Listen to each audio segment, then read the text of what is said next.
done before. So I think we have three basic topics to cover today and tomorrow.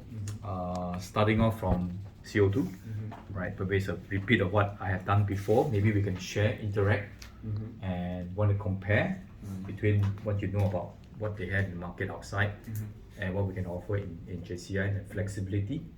That's on CO2. And that will take maybe 1 to 1.5 hours of interaction. And then Louis will cover the heat pump. So I also have some heat pump, but we share some topical discussion, because when we travel, me and Louis, we cover different customers. We give heat pump discussions, presentations, case studies, and things like that. So after heat pump, maybe that could be today, but tomorrow morning, maybe we cover absorption chillers, which Louis will bring you through the absorption chillers. If we can cover all, then maybe today. It depends, because we have today half day, tomorrow half day. Your flight is evening, is it? Evening. Yeah, so we can schedule any other discussion we can have on our product, particularly. So anything of interest, we can always zoom into those areas. Okay. Yeah. Bây giờ nó có 3 chủ đề. Chủ đề thứ nhất là CO2, chủ đề thứ hai là về heat pump, và chủ đề thứ ba là về cái Absorption, chiller hấp thụ á. Thì nếu mà mình làm được hết luôn trong ngày hôm nay thì ok, còn không có thì mình làm luôn 2 buổi. Nhưng bây giờ ông sẽ làm buổi CO2 trước trong vòng 1 tiếng rưỡi, và sau đó chuyển qua làm về cái heat pump. Thì tùy theo cái vấn đề mình đi, khúc nào mình thấy mình cần tập vô á thì mình thấy okay. So just follow your schedule first, and we can adjust the schedule depends on the progress. So what we focus on most, so we will stop by there and focus on. Yeah. Okay. Sure. So let me start with this. I got a series of slides, all these things. So today we just start with some discussion on the CO2 product solutions, and what have you in your mind, how we can adapt different solutions on CO2, what's pros and cons. There's always pros and cons on doing CO2, right? Okay, so the series of discussion, which I put up, some trend on natural refrigerant, some types of pros and cons between these two types of refrigerant. I think you know Freon as a basic refrigerant. These are the two upcoming ones, which you know more ammonia than CO2, for example.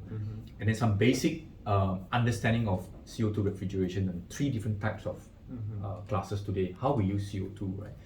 The volatile, which is pretty much a CO2 brine, cascade, which is what we have, and an upcoming transcritical, which is also getting popularity on certain countries, because certain way we can apply this transcritical. And it's a bit of comparison between volatile and cascade. I think this is something you may have a lot more interest looking at the Micron product in particular and our product. What kind of differences we have, right? And pros and cons, right? That give you a lot more ideas. And then our CAV product overview, applications, and a brief overview of CO2 transcritical chillers, and what we've done in Singapore projects as an example. And then we can Q&A. Okay. So this is just a snapshot about what happened in natural refrigerant today. I think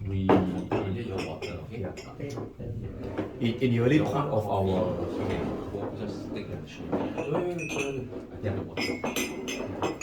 So in the early part of the centuries, I think we know we started off, the whole world started off with CFC. You know, that's how the 1930s, 1950s, after the Industrial Revolution, right, we start to look at ways to improve the refrigeration and air conditioning. Right? So it started with 1930, 1950 invention. But before that, in 18-something, we had no CFC. So the industry only have CO2 or ammonia. So CO2 was developed even during those days. Natural gas, that's right. So they do it for ice plant, they do it for some very basic cold store, but not big enough, not massive, right? And then scientists came up with some special refrigerant called CFC, which is easy to handle, which is fairly good, non-toxic, right? So they use CFC for a while, right? Almost 20 years of years, right?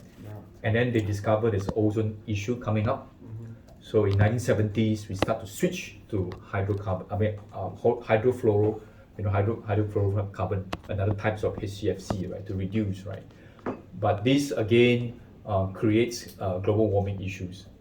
All right, so you realize that there's a GWP which is very high.